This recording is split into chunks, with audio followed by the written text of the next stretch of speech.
চট্টগ্রাম বন্দরকে বাদ দিয়ে দেশের অর্থনীতি নতুন পথ খোলা সম্ভব নয় বলে জানিয়েছেন অন্তর্বর্তী সরকারের প্রধান উপদেষ্টা ডক্টর মোহাম্মদ ইউনূস।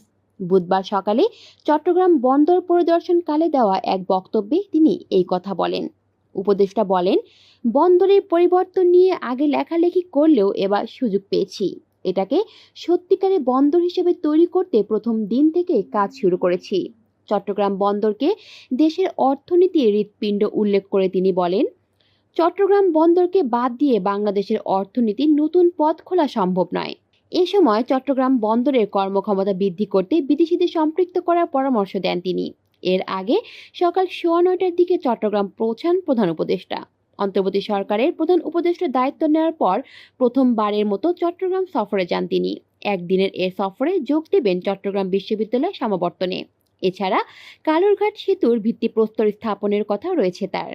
কলি শিকদার, বাংলা নিউজ নেটওয়ার্ক।